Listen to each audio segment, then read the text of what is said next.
एक बार की बात है, एक चील और एक सियार दोनों दोस्त थे।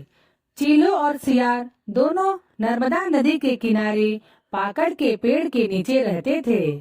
पेड़ की डाली पर चीलो रहती थी और पेड़ के नीचे सियार रहता था।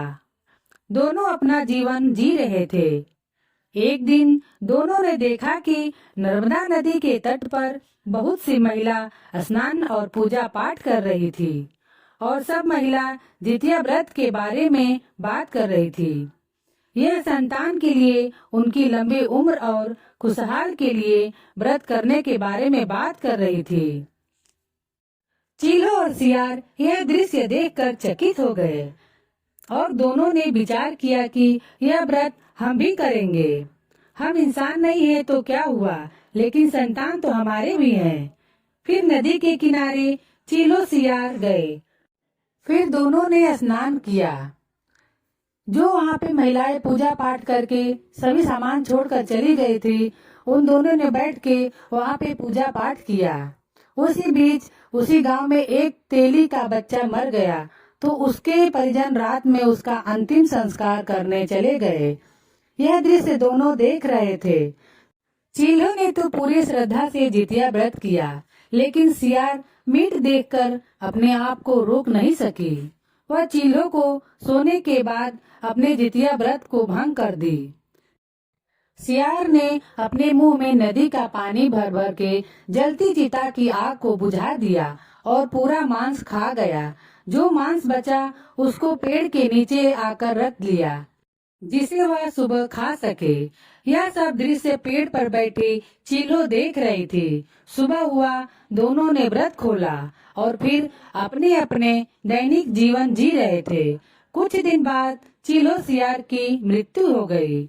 उसके बाद उन्होंने मानव के रूप में जन्म लिया। दोनों सगी बहन थी। बड़ी बहन का नाम कर्पूरावती और छोटी बहन का नाम शिलावती रखा गया। वह दोनों बड़ी हुई तो बड़ी बहन कर्पूरावती की शादी राजकुमार के साथ हुई और छोटी बहन शिलावती की शादी एक ब्राह्मण के घर में हुई।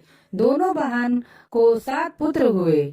छोटी बहन शिलावती, जो ब्राह्मण के घर में शादी हो गई थी, उसके 7 पुत्र थे और 7 पुत्र जीवित थे। सब अपना खुशहाल जीवन जी रहे थे। लेकिन बड़ी बहन कर्पूरावती के सभी पुत्र एक एक करके मर गए। इससे बड़ी बहन को छोटी बहन से जलन होने लगी। वह गरीब है, फिर भी उसके सभी पुत्र जीवित हैं। उसके घर सुख शांति है। हम राजा हैं, हमारे घर में सब कुछ है, फिर भी हमारे पुत्र जीवित नहीं होते हैं। मेरी छोटी बहन डायन है, जादू टोना करती है, इसलिए उसके पुत्र जीवित हैं। इसके बाद बड़ी बहन ने योजना बनाई कि छोटी बहन के सारे बच्चों को मार देते हैं। रानी कर्पूरावती ने राजा से शर्त रखी कि मेरी छोटी बहन शिलावती के सारे पुत्र जैसे ही आएंगे उनका सर काट दीजिएगा और मुझे दे दीजिएगा।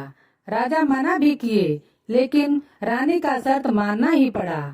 राजा ने चंडाला को आज्ञा दिया कि उसके पुत्र का सिर काट कर लाओ। चंडाला आज्ञा रानी को 7 सिर काट के उनके हाथ पे दे दिया।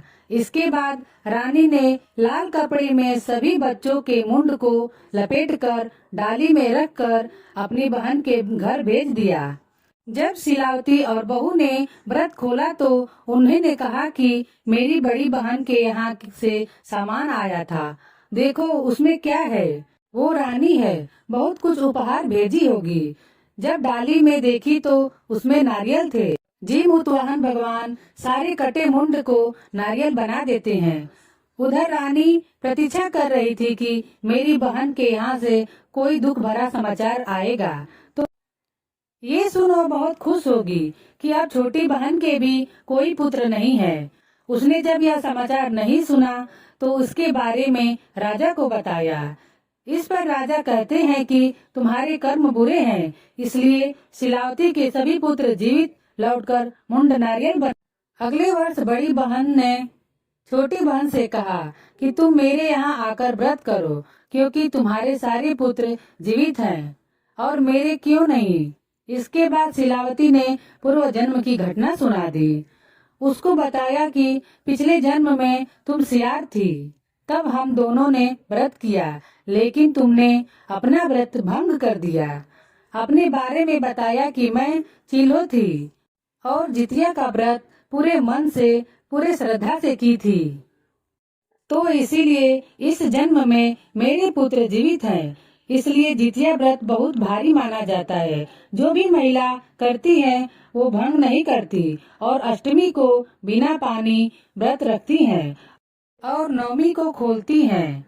यह कथा जितिया व्रत की महिमा को दर्शाती है और इस व्रत का महत्व सिखाती है, जिसमें माताएं अपने बच्चों की लंबी उम्र और खुशियों की कामना करती हैं।